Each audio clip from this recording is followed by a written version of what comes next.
Hello, my name is Jerry Gordon. I'm the President and CEO of the Fairfax County Economic Development Authority. What has interested me over the course of the years that I've been here is that the economic prosperity of Fairfax County and its development has emerged through a series of iterative changes going back 40, 50 years. We started this project to capture the comments of those men and women who were involved in that growth and who had a hand in making Fairfax County what it is today. Regrettably, many of those people that we would like to have recorded and gotten their perceptions have passed away.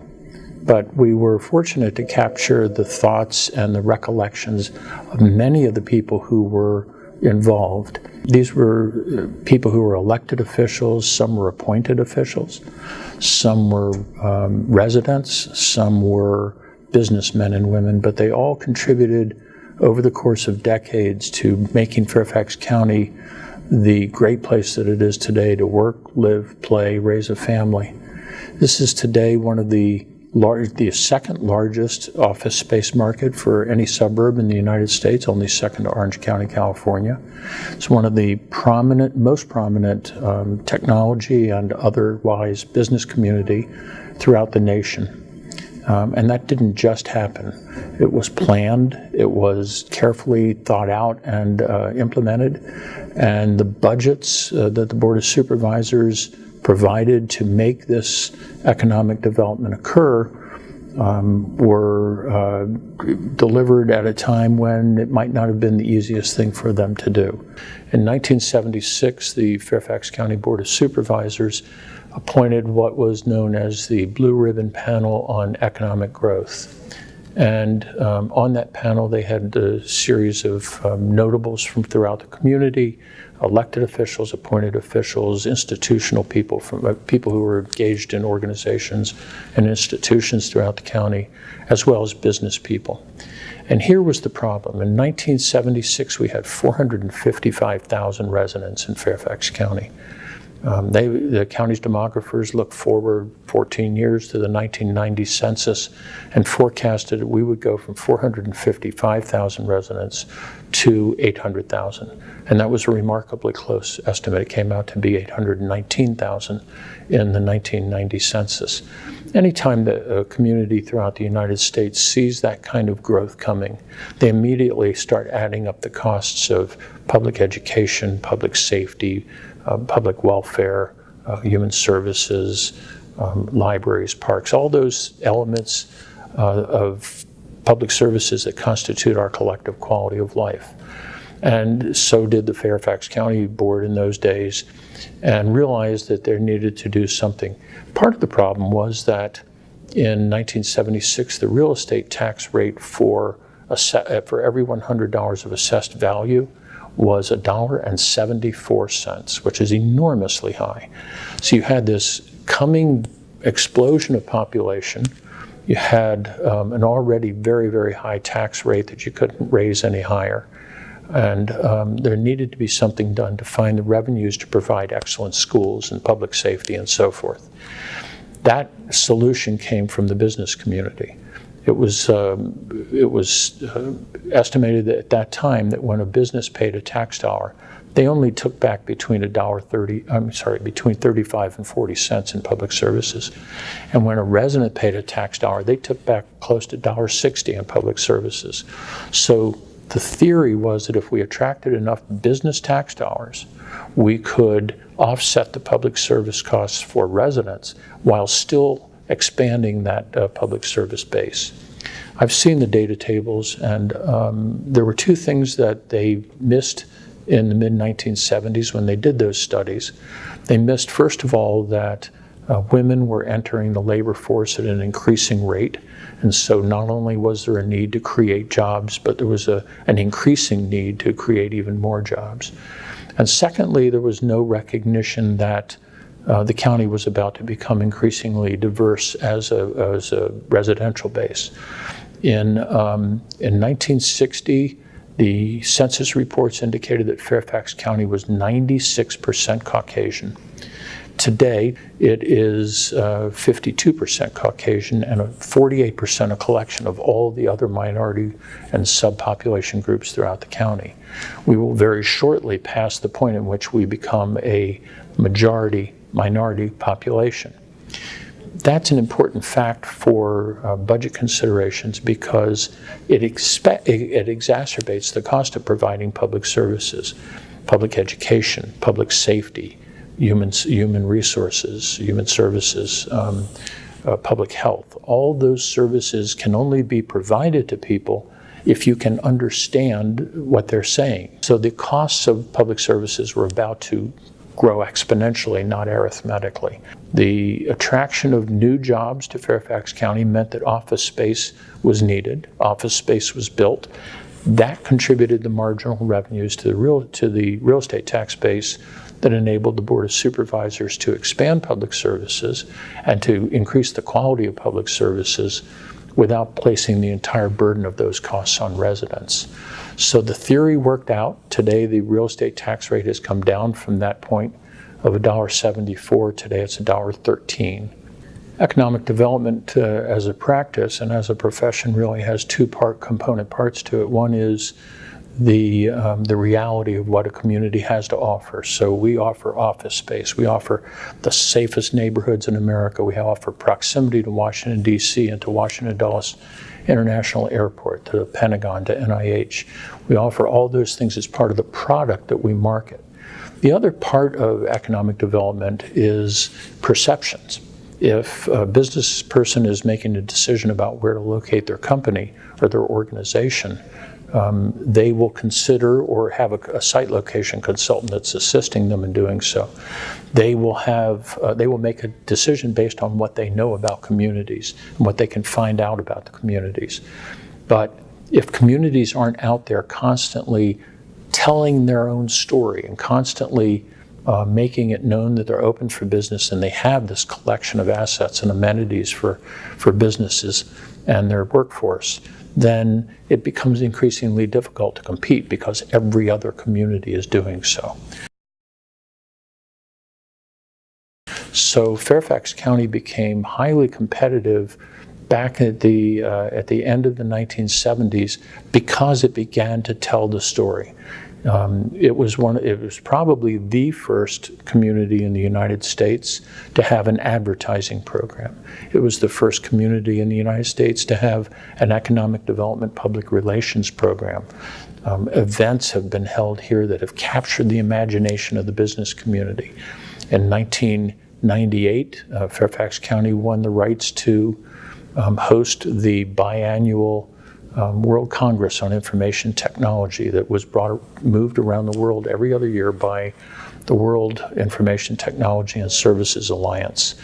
In 1998, we had just shy of 2,000 executives from 94 different countries around the world, information technology executives, here in Fairfax County for 4.5 days. It was an event that captured the community's attention, captured the business executives' attention, and we know that because shortly thereafter we had a number of announcements of companies locating operations here in Fairfax County as a result of their attendance at the World Congress. Those kinds of things need to be done on a regular basis, and Fairfax County has done them now for 40 years. Those kinds of efforts to get out ahead of our competition and to speak to the business community that we were interested in attracting have been monumentally important to us. Another component of the promotional effort that's been very important to us has been our capital attraction program. This program was designed back in the late 80s, early 90s to attract attention of the venture capital community from around the United States. There was not a great deal of venture capital or angel investment here in Fairfax County. It was retarding the growth of businesses that were ready to accept that kind of risk capital rather than commercial financing. And as a consequence, at one point we had attracted 34 different venture capital companies to locate operations here in Fairfax County. And they began to spawn new businesses, new innovative entrepreneurial enterprises that grew here in Fairfax County, starting with 5 or 10 employees and growing to 100 and maybe even to larger numbers. And that's been a very important source of growth for the county and one that distinguishes us from other communities. Another distinguishing element of economic development for Fairfax County is our research capacity. In most communities, a person goes out to market that community by talking to a business person and starting to learn more about that business and starting to try to put the pieces together of how the business and the community are a good match. Our office goes beyond that, so that when our representatives go out to businesses in the community, around the United States, throughout the world, they start with that pre-knowledge of what that company is, what that company does, who are their contractors, who would they like to contract with, what makes sense for them to be in Fairfax County, why is it sensible for them to be in Fairfax County, what assets do we have, the university, the community college, the airport, the government, what assets do we have that makes that a wise decision for them, so that we're not starting with a discussion about who is what. We're starting with a discussion of why it makes sense for that company to be in this location. We also have the ability, which is very, very unusual amongst economic development professionals, to have real estate information at our fingertips. When a company comes to us and says, we need 100,000 square feet, we need to be near this company or this government agency, we need to have these assets, we need this workforce input. We are able to provide them with every piece of real estate that satisfies their requirements in Fairfax County, and that's highly unusual, but very, very beneficial for the companies. We always knew that a company, even with a company like ExxonMobil here in Fairfax County, that we were still overly dependent upon federal contracting. We know from experience of other cities and regions in the country that you cannot be overly dependent on a single employer or a single industry segment, and we definitely were. So the Economic Development Authority started pursuing a variety of options to bring in non-federal contracting business to diversify the economy and flatten out the rises and falls in the economic base when external factors impinged upon our ability to grow or further develop the economy. Over the last, since 2010, we have attracted, the Economic Development Authority have attracted a number of corporate headquarter operations that enabled us to diversify the economy even further. None of these companies that I'm about to mention have any direct relationship with federal contracting, so we really did have a great impact on the diversification of the economy. They included Capital One's global headquarters, the global headquarters of Intelsat, Bechtel, Volkswagen North America. Cvent's corporate headquarters was retained in the county, and a number of organizations, Hilton Worldwide, all of which contributed to a greater stability in the economy because of its diversification. We also pursued a number of other avenues that would further diversify the economy, including minority and women-owned businesses, which has become a great strength for the county. We have also pursued global business, so we have opened offices in a number of international markets that are similar to ours in the sense that they have a critical mass of companies that are well-funded, that have world-class technology, that have a business plan that has them expanding into other markets. And we've sought to attract them to Fairfax County as a jumping off point within the United States. As of this taping, we have over 400 foreign-owned businesses that are headquartered, that are housed here in Fairfax County. Many of them are North American or U.S. headquarter operations for their businesses. And they engage somewhere between 25,000 and 30,000 employees. So they are contributing to the tax base as well as to the wealth of the economy as well as to trade opportunities. All of these programs feed back into the central mission for the Economic Development Authority that was really designed back in the mid-1970s. There are two very important centers of business in Fairfax County, Reston Town Center and Tysons Corner. Fairfax County is a very large entity. We have now almost 1.2 million people. And Fairfax County generates for the state of Virginia 25% of all the income taxes in the entire Commonwealth. Northern Virginia as a whole generates 44% of all the income taxes in the Commonwealth of Virginia. And those funds go down to Richmond and get dispersed throughout the state in terms of public programs, state public services throughout the rest of Virginia. In the same sense, Reston and Tysons Corner bear that same relationship to the rest of Fairfax County. This is where most of the business community is located. It's where the revenues are coming from that the Board of Supervisors use to provide public services throughout the rest of the county. Tysons Corner has been, within the last 5 years, rezoned. It's a result of in preparation for the advent of the metro system coming to Tysons Corner. 4 stations on the Silver Line, then around Tysons Corner, and then on out to Reston, ultimately to the airport and beyond. Whereas historically our tallest buildings were 17 or 18 stories, we now see buildings of 36, 38, one in excess of 40.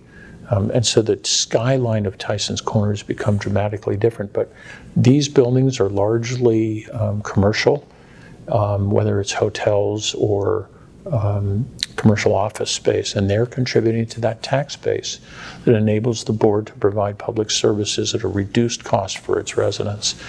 So Tysons Corner really becomes the city, and not only the downtown Fairfax County, but a city within itself and rivaling other cities around the United States.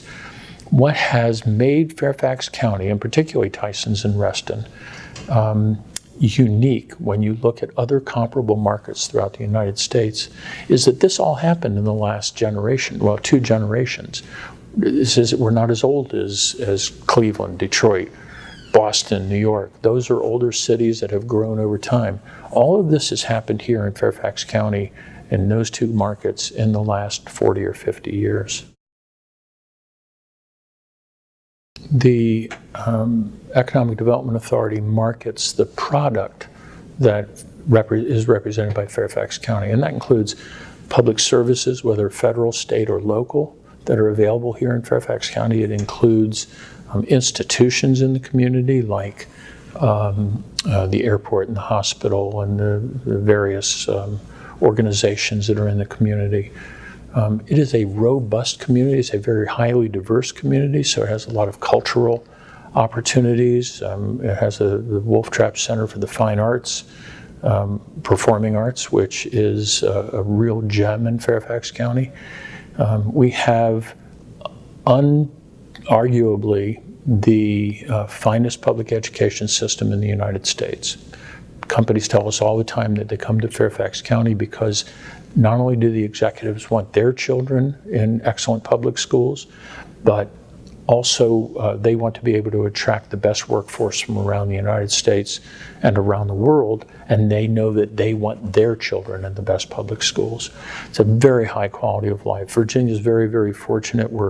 We have cultural opportunities here in Fairfax County. We have fine arts, we have a great symphony, yet we're also right next to Washington, D.C., which also has a host of opportunities. We are right just a few hours from the beach, less than that to the mountains. It's just a little bit of everything that's available here.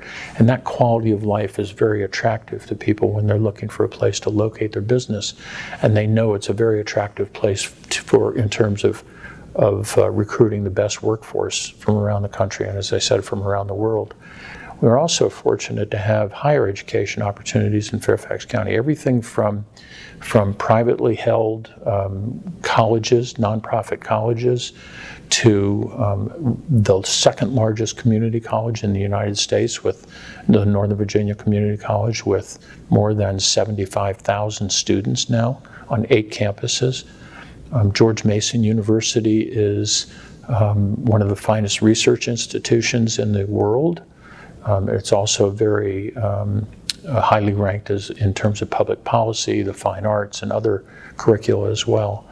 So, and that's just what's located here, headquartered here in Fairfax County. We also have very close by branches of the University of Virginia, Virginia Tech, a number of private colleges in Washington, D.C., the metropolitan area. There are 45 colleges and universities generally. So if a student or if a business has a need for interface with a given curriculum or a given research entity within a university, the likelihood of being able to find it here is very great. Looking to the future of the business community and the economy in Fairfax County, diversification of the local economic base really remains central to our plans. We are now in the process of pursuing new companies and new industry segments, as well as some of the traditional strengths that we have had for many years. Some of our traditional strengths I've mentioned, but anything that intersects with information technology has always been a strength for us. Computer software, programming. Anybody who wanted to be in Washington, D.C. without having to have an office in Washington to do it has looked at Fairfax County. So we have hundreds and hundreds of trade and professional associations, publications, and so forth. We are now, and we've always had the great strength that I mentioned earlier and that we're pursuing aggressively in terms of minority and women-owned businesses. And of course, federal contracting will remain king in the county, even though we've diversified into other areas. Looking forward, there are a couple of areas of the new economy that we're pursuing here in 2017, and they include cloud computing, data analytics. Cybersecurity is certainly a strength for us, probably one of the strongest cybersecurity markets in the country, one of the top markets for cybersecurity workforce in the United States, perhaps in the world. And that's not just cybersecurity applications for federal contracting, but also for private sector applications. One of the new areas of interest for us is translational medicine. When ExxonMobil moved its campus and all of its employees from Merrifield to Houston 2 years ago, the Inova Hospital System, which was right directly across the highway from them, purchased the 117-acre site and is currently building on it a wide mixed-use development, but focused around their Cancer Research Institute and the Translational Medicine Institute.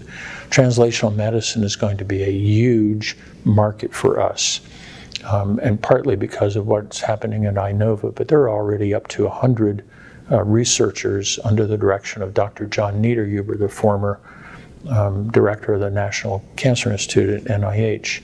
Translational medicine shifts the balance of companies looking at this region from Maryland to Virginia. Historically, Maryland has dominated in the life sciences because they have scientists and they have lab space and they have NIH. And we did the back office functions in terms of information technology, but translational medicine changes all that. Everybody's genetic code, when disaggregated, has 6 billion characters in it, and that's each individual. So when you start compiling analyses of individuals' genetic code to determine that for which they have a genetic predisposition, and looking to see how to treat them as individuals, not as a class of people, all of whom have that same illness or proclivity to that illness. When you start looking at 6 billion character codes for everyone and then stacking them to see where the trends are, that is not an exercise that takes place in a petri dish. That takes place on computers and in the cloud. And that's what Fairfax County offers, and that's the workforce that we have. So translational medicine, once those discoveries begin to be made, and they can be then commercialized in another 5, 6, 7 years, whatever the time frame is, that industry segment is going to grow dramatically here in Fairfax County. It will contribute to the tax base, it will fill office space, it will help Fairfax County maintain its lead as a great economy in the world, and to maintain its lead as a great place to live, work, and play. I mentioned at the beginning that this project was conceived as a means of retaining the oral histories of people who actually created the events and actually brought Fairfax County from the point where it was a dairy community to today where it's one of the leading economies in the world, certainly in the United States. I think historians and students and others will find it of interest, but I hope every Fairfax County resident will also take an opportunity to look at this and consider how fortunate we all are to have had those people contribute to the community and give us today what we enjoy, the finest place in America to live, work, and play. I hope you'll take advantage of that opportunity. Thank you.